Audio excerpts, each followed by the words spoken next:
Welcome to academy. जी student, आज हम बात करेंगे सिग्नल क्वालिटी पे।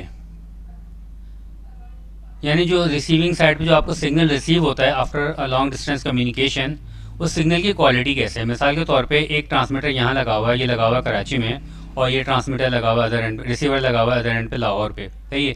सिग्नल यहाँ से ट्रैवल करता हुआ अदर एंड पे पहुँचा, तो हमारा जो रिसीवर है वो चेक करेगा कि सिग्नल की क्वालिटी कैसी है। यानी इसमें एरर तो नहीं है, इसमें जिटर तो नहीं है, मल्टीपल फैक्टर्स को चेक करेगा। अगर तो ये देखेगा कि हाँ ये अच्छी क्वालिटी का सिग्नल मुझे मिल रहा है, तो इसको एक्सेप्ट कर लेगा, अदरवाइज को डिस्कार्ड कर देगा। तो हम बोलेंगे हमारी जो कम्युनिकेशन है वो सक्सेसफुल हुई या फिर नहीं हुई। तो जितना अच्छा सिस्टम की क्वालिटी होगी हमारी कम्युनिकेशन, उतनी ज़्यादा सक्सेसफुल होगी और उतना ही हमारा ये सिस्टम जो है एक अच्छा सिस्टम समझा जाएगा। लेकिन जब इस क्वालिटी को हम चेक करते हैं तो इसमें मल्टीपल फैक्टर्स इन्वॉल्व होते हैं, किसी एक फैक्टर का नाम नहीं है सिग्नल क्वालिटी। ये मैं आपको समझाता हूँ एक छोटी सी एग्जांपल से। मिसाल के तौर पे आप एक टी शर्ट को परचेज़ करते हो।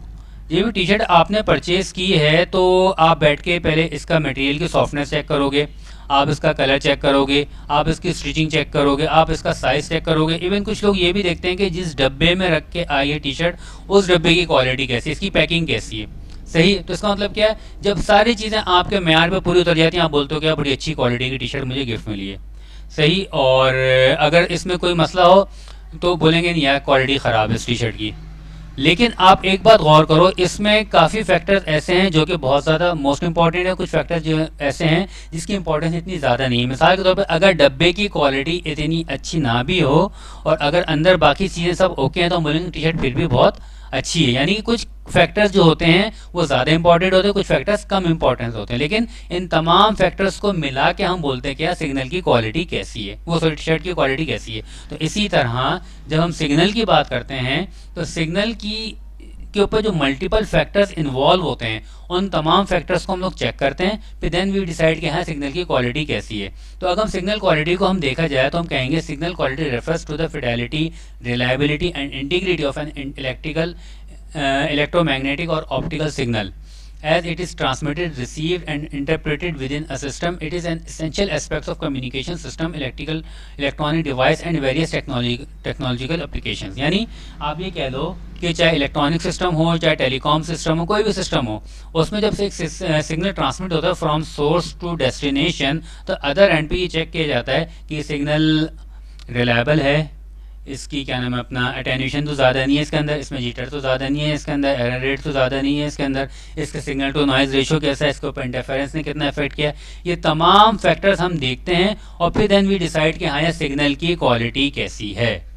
अब ये तमाम फैक्टर्स हैं क्या, वन बाय वन मैं आपको एक एक समझाता हूँ जल्दी जल्दी। देखें सिग्नल टू नॉइज़ रेशो क्या होता है। सिग्नल टू नॉइज़ रेशो होता है, मिसाल के तौर पर आपने ओरिजिनल इस फॉर्म का सिग्नल जनरेट किया, सही है। अदर एंड पे जब वो रिसीव हुआ तो उसकी स्ट्रेंथ बहुत अच्छी थी, उसी सिग्नल मिल गया, ओके। लेकिन साथ में थोड़ी बहुत नॉइज़ लेकर आया ये, सही है। लेकिन नॉइज़ वो थोड़ी सी लेकर आया, तो नॉइज़ में और इसकी स्ट्रेंथ में काफ़ी ज़्यादा फ़र्क है। तो सिग्नल टू नॉइज़ रेशो बहुत ज़्यादा है, इन दोनों का रेशो देखा जाए तो रेशो बहुत ज़्यादा है, तो हम बोलेंगे सिग्नल अच्छा रिसीव हुआ है। नॉइज़ बहुत थोड़ी सी नॉइज़ लेकर आया है, नॉइज़ ने इसके ऊपर इतना ज़्यादा इफेक्ट नहीं किया। लेकिन एक और सिग्नल है जो सेम स्ट्रेंथ का रिसीव हुआ, अदर एंड पे जब वो पहुंचा तो उसके ऊपर उसके अंदर नॉइज़ ज़्यादा थी, सही है। तो हम बोलेंगे कि यार ये अपने साथ ज़्यादा नॉइज़ लेकर आया है, इसमें सिग्नल टू नॉइज़ रेशो इतना अच्छा नहीं है। तो फॉर अ सक्सेसफुल ट्रांसमिशन हमारे पास जो है सिग्नल टू नॉइज़ रेशो हमेशा ज़्यादा होना चाहिए। यानी ये रेशो जो है नॉइज़ और सिग्नल के दरमियान में जो रेशो है, ये जितना ज़्यादा होगा उतना ही सिग्नल ज़्यादा अच्छा होगा। क्यों? क्योंकि जितना ये ज़्यादा होगा उतनी ही नॉइज़ इस पर कम इफेक्ट करेगी, उतना ही सिस्टम को कम सिग्नल को कम नुकसान देगी ये। तो सिग्नल टू नॉइज़ रेशो जितना ज़्यादा होगा उतना आपके सिस्टम के लिए बेहतर है। नंबर 2, अटेन्यूएशन और डिस्टॉर्शन की हमने लास्ट वीडियोस बनाई है। अटेन्यूएशन की अलग पूरी वीडियो बनाई है, डिस्टॉर्शन की पूरी अलग वीडियो बनाई है। उसमें मैंने आपको समझाया अटेन्यूएशन क्या होती है। मिसाल के तौर ट्रांसमिशन से आपने ये सिग्नल ट्रांसमिट किया ट्रांसमीटर साइड से, अदर एंड पे सिग्नल एज इट इज़ मिला, लेकिन उसकी सिग्नल स्ट्रेंथ पावर कम हो गई है। यहाँ पे देखें इसकी एम्पलीट्यूड ज़्यादा थी, सही है, और अदर एंड पे इसकी एम्पलीट्यूड बहुत थोड़ी सी रह गई। हम बोलेंगे सिग्नल अटेनुएट हो गया है। तो फिर रिसीवर जो है ये देखेगा कि अगर तो ये इसकी अटेनुएशन इतनी है कि मेरी इनपुट सेंसिटिविटी इसको एक्सेप्ट कर सकती है, मैं इसको एक्सेप्ट कर सकता हूँ, तो मैं इसको एक्सेप्ट कर लूँगा, अदरवाइज मैं इसको डिस्टॉर्ट कर दूंगा। सही। लेकिन एक सिग्नल जो है आपने जिस उससे ट्रांसमिट किया और सेम उसमें पहुंच गया, बोलेंगे ये कम अटेन्यूएट हुआ, यानी ये अटेन्यूएट ही नहीं हुआ, बिल्कुल सेम सेम उसमें हो गया, तो ये कहलाती है अटेन्यूएशन।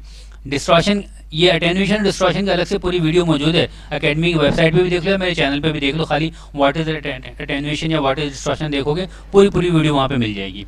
ओके, डिस्टॉर्शन क्या होती है? डिस्टॉर्शन ये होती है कि मिसाल के तौर पे एक सिग्नल यहाँ से इस शक्ल में ट्रांसमिट हुआ, एक दूसरे सिग्नल एक और सिस्टम उसने भी ट्रांसमिट किया, जब ये वाला सिग्नल अदर एंड पे पहुंचा ना, इसकी शक्ल ये यूं थी, थोड़ी थी,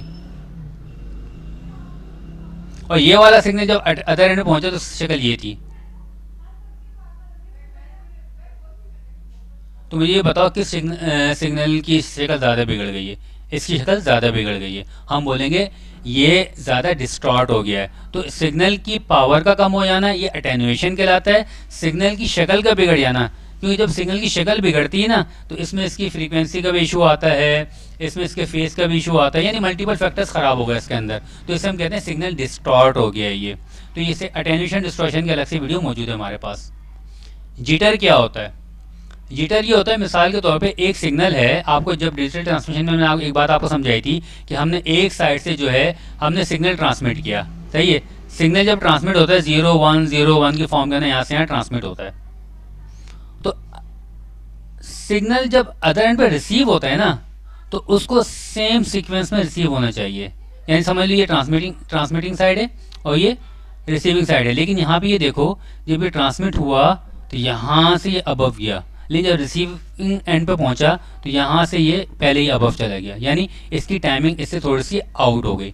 फिर ये थोड़े दोनों आगे बढ़े, सही है, दोनों सेम टाइम में पहुंचे, सही है।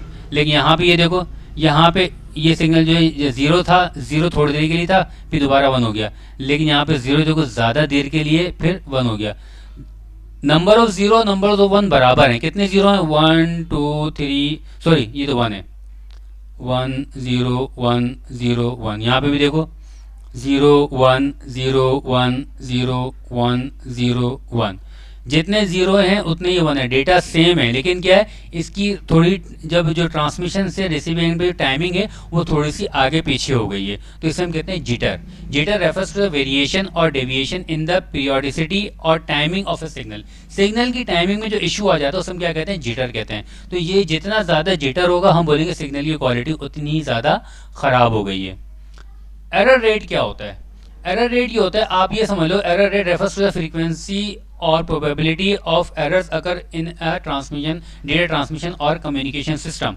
Error rate is typically express as ratio. मिसाल के तौर पे एक ट्रांसमिशन हुई है, यहाँ पे ट्रांसमीटर लगा हुआ है और यहाँ पे एक रिसीवर लगा हुआ है, यहाँ पे भी तो एक ट्रांसमीटर लगा हुआ है और यहाँ पे भी एक रिसीवर लगा हुआ है। तो इसने यहाँ से यहाँ 10 बिट्स ट्रांसमिट किए, सही है, और इसने भी यहाँ से यहाँ 10 बिट्स ट्रांसमिट किए, सही है। अदर एंड पे जो रिसीविंग बिट्स हैं उनमें से 10 में से 9 बिट्स सही मिली और एक ख़राब हो गई है, लेकिन यहाँ पे जो रिसीविंग हुई है वहाँ पे पूरी 10 की 10 सही मिल गई हैं, या ये समझ लो कि यहाँ पे 7 बिट्स सही मिली हैं और 3 ख़राब हो गई हैं। मुझे बताओ इसमें एरर रेट ज़्यादा है, इसमें एरर रेट ज़्यादा है, क्यों? इसमें ज़्यादा बिट लॉस हुई हैं, ख़राब हुई हैं, इसमें कम एरर रेट है, एरर रेट बहुत कम है, माइनर सा एरर रेट है, सही। एरर रेट जितना कम होगा उतना ही हमारे लिए अच्छा होगा। तो ये भी सिग्नल की क्वालिटी भी बताता है कि भाई आपके अंदर कितनी हमने बिट्स दी थी और आपने अदर एंड पे कितनी बिट्स को सही तरीके पहुंचाया। जब हम एरर रेट की बात करते हैं तो बिट लेवल पे बिट एरर रेट होता है, सिंबल लेवल पे सिंबल एरर रेट होता है, पैकेट एरर रेट होता है, फ्रेम एरर रेट होता है, वर्ड एरर रेट होता है। ये भी एरर रेट से रिलेटेड कंप्लीट वीडियो में बनाऊंगा, उसको देख के मुझे आइडिया आ गया तो इंशाल्लाह तो उसमें मैं आपको डिटेल में समझाऊंगा, लेकिन अभी सिर्फ इतना बता रहा हूँ कि एरर रेट होता क्या है। तो ये जितना एरर रेट ख़राब होगा उतना ही सिग्नल की क्वालिटी ख़राब होगी। इंटरफेरेंस क्या होती है?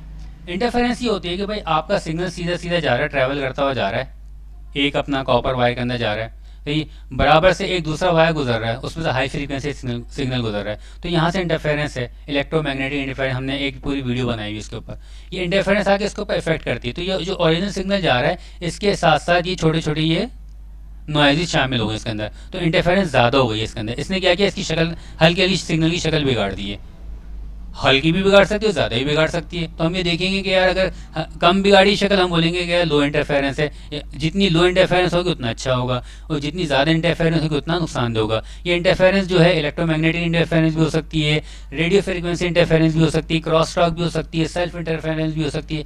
सेल्फ इंटरफेरेंस क्या होती है, अपने मीडियम के अंदर अपने सिग्नल के साथ ही हो जाती है, वो बहुत कम रेशो में होती है, लेकिन बहरहाल वो भी एक एग्जिस्ट करती है। तो इंटरफेरेंस जितनी ज़्यादा होगी उतनी ही सिग्नल की क्वालिटी ख़राब होगी।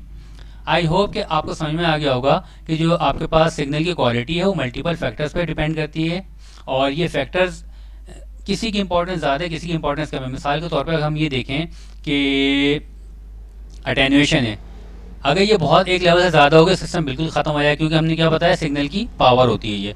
तो एक लेवल से ज़्यादा सिग्नल बिल्कुल डिस्टॉर्ट हो गया, तो ये भी मसला करेगा हमारे लिए। जीटर है, अगर जिटर ज़्यादा हो गया तो सिग्नल में क्या ना एरर एरर आएंगे अदर एंड पे। सिग्नल रिसीव तो हो गया लेकिन एरर आ जाएंगे।